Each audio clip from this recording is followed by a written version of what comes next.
नमस्कार मित्रों, आप सभी का स्वागत है मेरे इस यूट्यूब चैनल में। मैं Chandrashekhar Roy, assistant professor Kansi Sahu college Saraikela, department of history, Kolhan university. मित्रों, आप सभी अपना आंसर की चेक कर लिए होंगे और मुझे पूर्ण भरोसा है कि मेरा जो अगला वीडियो में जो मैंने कट ऑफ निर्धारित किया उसको यदि आप पार कर रहे हैं, उतना आ रहा है, उससे कम हो अधिक हो बहुत ज़्यादा मायने नहीं रखता है। तो मेरा ये सजेशन आप सभी के लिए है कि आप मुख्य परीक्षा की तैयारी में लग जाएं, क्योंकि मुख्य परीक्षा का जो पैटर्न है, जो सिलेबस है, उसको आप जब देखिएगा तो आपको लगेगा कि वो सिविल सर्विसेज जो हैं यूपीएससी का, वो लगभग वो टच करता है, मिलता जुलता है। आप पेपर 4 को हटा दीजिएगा यूपीएससी का, जो इथिक्स एंड इंटीग्रिटी है वो इसमें नहीं है, बाकी लगभग आप देखिएगा वो सारा टॉपिक आपको पढ़ना है। पर्यावरण आपका जैसे जो इंटरनेशनल रिलेशन है वो इसमें नहीं है, बाकी तो सब कुछ तो पढ़ना ही है। तो मित्रों, जैसे मुझे लगता है कि आप मुख्य परीक्षा की तैयारी में लग जाएं, रिजल्ट आपका होगा ही, संभवतः होगा ही। और यदि आप एक बार मुख्य परीक्षा की तैयारी तन मन से कर लेते हैं तो ये मेरा मानना है कि आज नहीं कल तो आपका सिलेक्शन होगा ही परीक्षा में। तो यहाँ पर आज हम लोग बात करेंगे कि जेपीएससी मुख्य परीक्षा की तैयारी की रणनीति क्या होगी, कौन कौन सा स्रोतों का आप सहारा लीजिएगा ताकि आपका उत्तर जो है वो बहुत बेहतर हो सके, आपको अच्छा मार्क्स मिल सके। तो आज के इस क्लास में हम आपको बताने का प्रयास करेंगे सबसे पहले जेपीएससी मेंस का सिलेबस क्या है, कितना क्वेश्चन पूछा जाता है, कितना मार्क्स का होता है, इसके लिए क्या क्या चीज का सहारा आप लीजिएगा। देखिए मित्रों, जेपीएससी में एक आपका लैंग्वेज पेपर होता है, ठीक है। सबसे पहले आपको भाषाई परीक्षा देने पड़ेंगे। भाषाई में क्या है, वो एक्चुअली 100 मार्क्स का होते हैं। कितने मार्क्स का होते हैं, सबसे पहले आप समझ लीजिए, पहला पत्र जो है वो आपका हो गया भाषा का पत्र।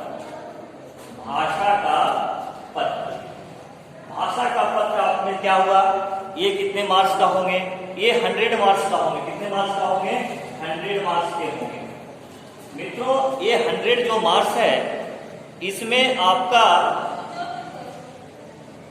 कुछ क्वेश्चन जो है यानी 50 नंबर का जो है वो आपका क्या रहेंगे, 50 नंबर का जो है वो आपका हिंदी रहेंगे और 50 नंबर जो है सो इंग्लिश रहेंगे। ये दोनों मिलाकर के ही आपको जो है सो 100 नंबर का प्रश्न पूछा जाएगा। और सबसे बड़ी खासियत इस पेपर का ये है कि ये क्वालिफाइंग नेचर का है। कितना है, क्वालिफाइंग नेचर का है, यानी इसमें सिर्फ आपको पास करना है। क्या करना है, पास करना है, यानी आपको इसमें मात्र 33% लाना है पास करने के लिए, मात्र 33%। ये मार्क्स आपका मेरिट में नहीं जुड़ेगा। मित्रों, जैसा कि आप लोग जानते हैं, छठी जेपीएससी में यही गलती आयोग ने किया। आयोग ने क्या की कि वो इस क्वालिफाइंग पेपर को भी जोड़ करके वो रिजल्ट निकाल दिए, जिसकी वजह से आज भी वो जो है सो परीक्षा का जो परिणाम आया है वो विवादित है। लेकिन इस बार जो है सो गवर्नमेंट ने अपने नोटिफिकेशन में साफ तौर पर लिख दिया कि इसका जो है सो मार्क्स जो है वो आपका मेरिट लिस्ट में, मेरिट में नहीं जुड़ेगा, यानी ये आपका क्वालिफाइंग नेचर का पत्र है। अब प्रश्न है, मैं सारा चीज आपको इसमें कवर करूंगा। अब प्रश्न ये उठ रहा हो कि बहुत सारे मेरे स्टूडेंट का इंग्लिश थोड़ा कमजोर होगा, उनको लग रहा हो पता नहीं भाई इंग्लिश में हम पास कर पाएंगे कि नहीं। तो आपको जरा सा भी चिंता नहीं करना है। हम आपको इसी चैनल के माध्यम से, इसी के माध्यम से ही आपको इंग्लिश से भी डरना नहीं है। बेसिक चीज क्लास 10th लेवल का आपका जो है सो टेंस है, वॉइस है, नरेशन है, एक आपको जो है सो लेख लिखना पड़ेगा, कंप्रीहेंशन जो आप क्लास 10th में बनाए वो टाइप का बहुत ईजी रहता है, वो टफ नहीं है। यदि आपको बेसिक नॉलेज अंग्रेजी का है, टेंस जब जानते हैं, ठीक है, तो आपको बहुत डरने की आवश्यकता नहीं, वो डिफिकल्ट क्वेश्चन नहीं पूछा जाता है। लेकिन इसमें चिंता करने की क्या बात है, 50 नंबर का तो आपको हिंदी से भी पूछ रहा है, हिंदी व्याकरण, जैसे मान लीजिए कारक है, संज्ञा है, सर्वनाम है, विशेषण है, ठीक है, शब्द है, संधि है, कोई लेख लिखना रहेगा, ठीक है। और उसका जो है सो आप लोग पढ़े होंगे क्लास 10th में जो गद्यांश होता है वो आपका पूछा जाएगा। तो बहुत इजी है, बहुत टफ नहीं है, ठीक है। तो इसके लिए आपको ज्यादा टेंशन लेने की आवश्यकता नहीं है, और इसके लिए हम आपको इसी चैनल के माध्यम से आपको हम बताने का प्रयास करेंगे कि उसमें भी आप कैसे बेहतर करेंगे, ठीक है। तो ये पहला जो आपका पत्र है, भाषा का पत्र है, इसमें आपको सिर्फ पास करना है। क्या करना है? सिर्फ पास करना है।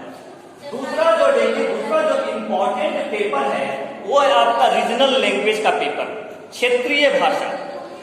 तो मित्रों यहां आपको थोड़ा सतर्क रहने की आवश्यकता है। अब क्षेत्रीय में क्या करें?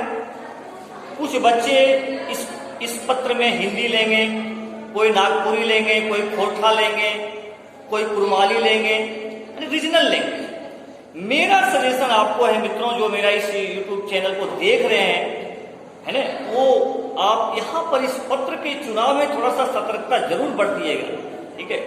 इसमें वही पत्र लीजिए जिसमें आपकी रुचि हो, जिसको आप लिख सके। ये पत्र जो होता है, यानी आपका क्षेत्रीय जो पत्र है, ये आपका होता है 150 मार्क्स का। कितना होता है? 150 मार्क्स का, 150 मार्क्स का होता है आपका क्षेत्रीय पत्र, ठीक है। तो जहां तक अभी जो ट्रेड देखा गया है जेपीएससी की तरफ से, वो रीजनल लैंग्वेज जो लेते हैं, जैसे कोई खोरठा लिए हैं, उनको बहुत ज्यादा स्कोर आ रहे हैं मित्रों। तो जो खोरठाई भाषा क्षेत्र के लोग हैं, वो एकदम 100% मुझे लगता है कि आप इसका चुनाव कर सकते हैं, क्योंकि ये 150 नंबर का प्रश्न पूछा जाता है और जिसमें आप इसका उत्तर भी अच्छे ढंग से दे सकते हैं, बहुत टफ नहीं है। लेकिन जो कभी नहीं पढ़ा है वो हिंदी ले सकते हैं। मान लीजिए कोई आईएएस की तैयारी कर रहे होंगे और हिंदी लिटरेचर पर उनका बहुत ज्यादा पकड़ होगा, तो उनको बहुत ज्यादा टेंशन लेने की आवश्यकता नहीं है।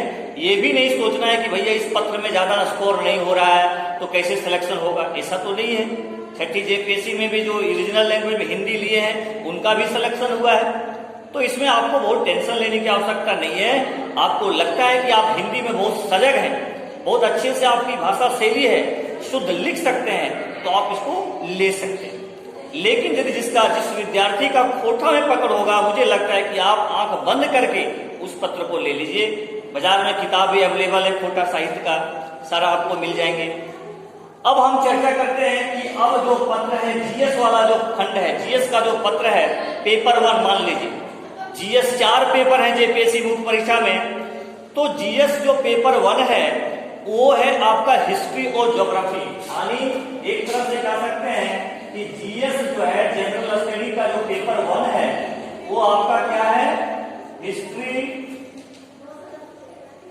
प्लस ज्योग्राफी, ठीक है मित्रों। देखिए हिस्ट्री एंड ज्योग्राफी, यानी हिस्ट्री में आपको सब एंशिएंट, मेडिएवल, मॉडर्न, ज्योग्राफी में भी सब, यानी physical geography, economy geography, Indian geography का जो है, ठीक है।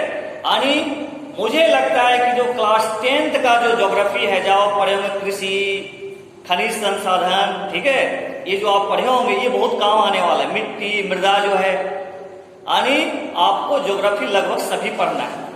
प्लस यहाँ ये भी ध्यान रखना है कि जो हिस्ट्री का खंड है उसमें झारखंड का भी हिस्ट्री जुड़ा हुआ है, ठीक है। यानी ये वाला पत्र में आपका झारखंड का हिस्ट्री, झारखंड का ज्योग्राफी, ये दोनों आपको पढ़ने पड़ेंगे, ठीक है। तो बहुत ज्यादा टफ नहीं मित्रों, बहुत ज्यादा टफ नहीं है। इसको आप बेहतर ढंग से पढ़ने का प्रयास कीजिए। स्टैंडर्ड किताबों का सहारा लीजिए। मेंस वंडर जो है स्पर्धा प्रकाशन का, वो बुक स्टोर पर आपको मिल जाएंगे।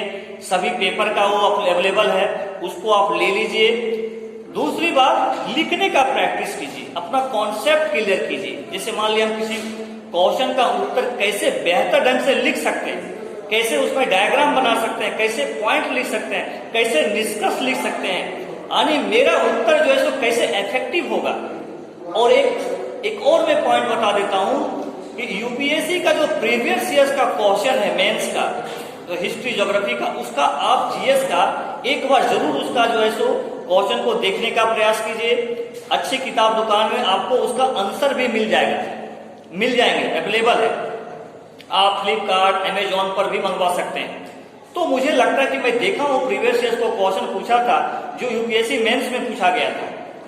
तो यूपीएससी का क्वेश्चन को भी यहाँ पर आपको जीएस में पूछा जा सकता है। इसको आप एक बार प्रैक्टिस कर लीजिएगा। दूसरा जो आपका जीएस का है वो पेपर 2 है। ये आपका है पॉलिटी, राज्य व्यवस्था, सुशासन, लोक प्रशासन, सब इसी में जुड़ा हुआ है। यानी यदि आप राज्य व्यवस्था को बहुत अच्छा से पढ़ लीजिए, लक्ष्मीकांत को पढ़ लीजिए, और लोक प्रशासन के लिए पब्लिक एडमिनिस्ट्रेशन का एक खंड इसका पब्लिक एडमिनिस्ट्रेशन है, जैसे सुशासन, गुड गवर्नेंस। गुड गवर्नेंस का क्या मापदंड है, गुड गवर्नेंस के लिए क्या क्या समस्या आ रही है, जैसे आरटीआई है, आधार कार्ड है, ई पेमेंट है, ठीक है, जो भी चीज है, यानी हमारा जो एडमिनिस्ट्रेशन है उसको कैसे बेहतर बनाया जा सकता है, कैसे भ्रष्टाचार मुक्त बनाया जा सकता है, ये आपका गवर्नेंस से रिलेटेड है। किससे रिलेटेड है? गवर्नेंस से रिलेटेड है, ठीक है। तो इसका भी आप जो है सो प्रीवियस ईयर्स का क्वेश्चन यूपीएससी का आप विगत 10 वर्षों का क्वेश्चन, आप 10-12 साल का क्वेश्चन को देख सकते हैं। मेंस वंडर में भी पूरा सिलेबस को कवर किया है स्पर्धा प्रकाशन में, उसको आप निश्चित रूप से पढ़ने का प्रयास कीजिए कि लोक प्रशासन से संबंधित कौन कौन से विचारक ने क्या क्या डिफिनेशन दिया है, क्या क्या इसका नियम होता है, सत्यनिष्ठा क्या होता है, पारदर्शिता क्या होता है, लोक प्रशासन का जो भी संकल्पना है उसको बेसिक रूप से उसमें दिखाने का प्रयास किया गया है, ठीक है। जिसे चुनाव से संबंधित है, एक देश एक चुनाव, राज्यों में अलग अलग चुनाव होते हैं, केंद्र स्तर पर अलग अलग, वैसा नहीं, एक चुनाव की संकल्पना क्या है, इससे कितना फायदा होगा, कितना नुकसान होगा, सुप्रीम कोर्ट है ना, जो कन्फ्लिक्ट हो रहे हैं राज्यपाल के बीच, ठीक है, न्यायिक सक्रियता क्या है, दबाव समूह क्या है, ये सब आपको मैं इंपॉर्टेंट प्रश्न बता रहा हूं जो आपको जेपीएससी में पूछा जा सकता है। दबाव समूह क्या है, ठीक है, भागीदारी क्या होता है। तो मित्रों, ये तो आज का ये मेरा वीडियो जो है वो आपको बस मैं सिलेबस को बताने का प्रयास कर रहा हूं। इसके बाद मैं प्रयास करूंगा कि आपको हर एक पेपर में आपको मैं इसी लेक्चर तरह के माध्यम से मैं आपको बताने का प्रयास करूंगा। आप लोग ज्यादा से ज्यादा मेरे इस चैनल को लोगों को बताइए, उनको बहुत फायदा होने वाला है। मेरे क्लास से तो कम इतना तो जरूर है कि आप जो है सो डीमोटिवेट नहीं होइएगा, ठीक है, इतना तो मैं 100% गारंटी दे देता हूं, ठीक है। आपको कम से कम एक गाइड मिल जाएगा कि हमको क्या फोकस करना चाहिए। जैसा कि अभी कुछ बच्चे कमेंट करके पूछ रहे थे, सर कैसा, कितना क्वेश्चन, कितना मार्क्स का आता है, वो भी मैं आपको बता दूं। ये जो 200 नंबर का पूछा जाएगा GS paper 1, paper 2, paper 3, paper 4, उसमें देखिए मित्रों 20 क्वेश्चन ऑब्जेक्टिव रहेगा प्रत्येक पेपर में। प्रत्येक पेपर में 20 क्वेश्चन जो है ऑब्जेक्टिव रहेगा। इस पर पकड़ बना लिए, इसका मतलब हुआ 20 × 2 यानी 40 नंबर का आपको ऑब्जेक्टिव प्रश्न पूछा जाएगा। प्रश्न अब 200 नंबर का था, 40 क्वेश्चन ऑब्जेक्टिव पूछ रहा है, बचा कितना? 160। अब क्या है कि आपको 4 क्वेश्चन, मान लीजिए पहला, दूसरा, तीसरा, चौथा, ये आपको 40 नंबर का पूछेगा। लेकिन कोई जरूरी नहीं है कि एक ही क्वेश्चन आपको 40 नंबर का रहेगा, ये भी मैं आपको बता देता हूं। हो सकता है कि क्वेश्चन नंबर 1 है, इसमें आपको का और था करके दे देगा, तो 20-20 हुआ ना, 20-20 में बांट दिया। लेकिन आपको उसका जो नंबर ही बाय कीजिएगा तो एक क्वेश्चन 40 नंबर का हो सकता है, लॉन्ग भी पूछ सकता है, हो सकता है एक क्वेश्चन को 2 फॉर्म में कर देगा, 20-20 नंबर का कर देगा, तो आपको 200 क्वेश्चन, ठीक है, यानी 200 नंबर का आपको क्वेश्चन पूछा जाएगा। 4 क्वेश्चन लॉन्ग और 20 क्वेश्चन आपका ऑब्जेक्टिव रहेगा जो 40 मार्क्स का होगा।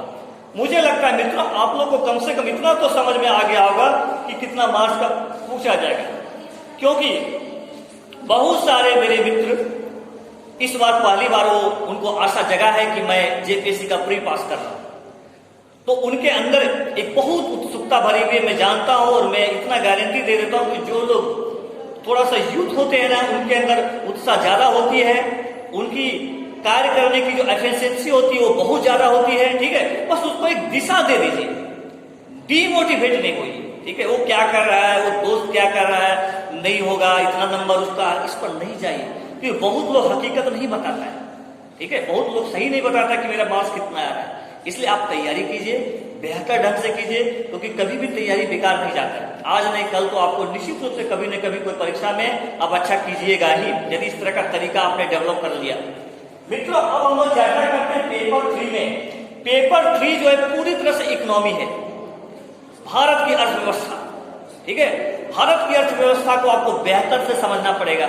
ठीक है, ग्रामीण विकास, प्रति व्यक्ति आय, राष्ट्रीय आय, मानव विकास सूचकांक, ठीक है, समझ गए कि नहीं, वित्तीय समावेशन, रिजर्व बैंक, मौद्रिक नीति, all are important for your JPSC mains economy के दृष्टिकोण से। दूसरी बात, इसका इकोनॉमी का एक खंड है सस्टेनेबल डेवलपमेंट। ठीक है, समझ गए, समावेशी विकास। समावेशी विकास की संकल्पना क्या है, क्या क्या उसका मेजरमेंट है, ये सब आपको देखना पड़ेगा। गवर्नमेंट का जो भी आपका योजना है, स्वच्छ भारत मिशन, मुद्रा योजना, ठीक है, ये सब आपको सब पढ़ने पड़ेंगे। नीति आयोग, इस भी आपको देखने के प्रयास करना है उसका किस, ठीक है, तो ये सब सारा इकोनॉमी में पार्ट में आ जाता है। भूमि सुधार, ये सब इकोनॉमी का पार्ट है। इकोनॉमी का एक पार्ट ये भी है जो ग्लोबलाइजेशन है, इसे एलपीजी जिसको शॉर्ट में बोलते हैं, वैश्वीकरण, भूमंडलीकरण, उदारीकरण। यहां से एक प्रश्न आपको 100% पूछा जाएगा। खाद्य सुरक्षा, फूड सिक्योरिटी 100% पूछा जाएगा कि जन वितरण प्रणाली में कहां खामियां हैं, क्या इसका सुधार करना चाहिए। देखिए, वन नेशन, आपका वन कार्ड हो गया ना, एक राशन कहीं भी आप ले सकते हैं, कोई भी पीडीएफ दुकान में आप जा सकते हैं, अपना राशन उठा सकते हैं। इसका क्या फायदा होगा, तो आपका सिंपल समझ लीजिए, ये इकोनॉमी को आप बेहतर करने के लिए मुझे लगता है कि आपका जो स्पर्धा पब्लिकेशन का जो किताब है वो पूरी तरह से रमेश सिंह को फॉलो किया है। रमेश सिंह का जो इकोनॉमी फेमस है यूपीएससी का, देखिएगा, स्टूडेंट लोग भी उसको प्रिफर करते हैं कि ये बुक पढ़ना चाहिए, तो उसमें भी वो सारा टू कॉपी रमेश सिंह को किया हुआ है। और साथ ही साथ जो बजट पेश हुआ है, भारत का जो बजट पेश होता है, आर्थिक सर्वेक्षण जो होता है, उस पर जो डाटा आ रहे हैं, जो सूचकांक जारी हो रहा है, जो योजनाएं हैं, उसका मेन पॉइंट को आप उसमें डालने का प्रयास कीजिए। अपने उत्तर में कोई समितियां गठित हुई है, मान लीजिए सुधार के लिए, उसको आप उसमें डालने का प्रयास कीजिए। ठीक है, यानी आपको आर्थिक सर्वेक्षण, बजट का जो डाटा है, उसको आपको, रिपोर्ट का जो डाटा है, उसको आपको उसमें दिखाना पड़ेगा। गरीबी, भूखमरी, बेरोजगारी, बार बार चर्चा कर रहे हैं अभी इंडियन नेशनल कांग्रेस का जो नेता है राहुल गांधी की, बेरोजगारी बढ़ रही है। भैया बेरोजगारी क्यों बढ़ रही है, बेरोजगारी क्यों बढ़ रही है, उसको आपको देखना पड़ेगा। बेरोजगारी किसे कहते हैं, चक्रीय बेरोजगारी क्या होता है, संरचनात्मक बेरोजगारी क्या होता है, ठीक है, ये सब आपको देखने पड़ेंगे। इसके लिए क्या क्या उपाय किया जाना चाहिए, रोजगार के लिए क्या सरकार प्रयास कर रही है, कहाँ कमियां हैं, ये सब आपको प्रयास करना पड़ेगा कि अपने उत्तर को कैसे आप जो है सो इफेक्टिव बनाइएगा। ठीक है, चलिए, तो इस तरह के डाटा को आप इकोनॉमी में पुट करके बेहतर उत्तर ला सकते हैं, ये मेरा गारंटी है। साथ ही साथ मित्रों, आप जो आपका जीएस पेपर 4 है वो विज्ञान है। विज्ञान में आपका जो है सो कृषि भी जुड़ा हुआ है, आपका साइंस एंड टेक्नोलॉजी है। तो विज्ञान वाले खंड को मैं आपको समझा देता हूं क्या करना है। एक तो इसमें फिजिक्स का पोर्शन है, एक आपका बायोलॉजी है, एक आपका स्पेस टेक्नोलॉजी है, बायोटेक्नोलॉजी है, ठीक है, कृषि है, कृषि भी आपको इसी पेपर में है। और झारखंड की कृषि, डिजास्टर मैनेजमेंट भी आपको पढ़ना है। आपदा प्रबंधन जिसको बोलते हैं, खोज एवं बचाव दल का क्या कार्य है, आपदा प्रबंधन अधिनियम 2050 का क्या क्या रूल रेगुलेशन है, झारखंड के संदर्भ में जो आप पीटी में पढ़े हैं वो भी आपका इसमें काम करेगा। इसके लिए क्या है कि स्पर्धा का उसमें लिखा हुआ है, मैं देखा हूं डीटो क्वेश्चन उससे आया था। ठीक है, इसको आप लूसेंट का जो विज्ञान का स्पेशल है उस किताब का आप सहारा ले सकते हैं। साथ ही दृष्टि पब्लिकेशन का भी साइंस एंड टेक्नोलॉजी का बुक है, उसका भी आप सहारा ले सकते हैं, विज्ञान। साथ ही साथ मित्रों, इसी पोर्शन में आपका एक खंड है वो है पर्यावरण। इसी पोर्शन में, इसी पेपर में आपको पर्यावरण खंड में भी है जलवायु परिवर्तन, प्रदूषण, ठीक है, जैव विविधता, ठीक है, ये सारा टॉपिक आपको इसी पेपर में पढ़ना है। इसीलिए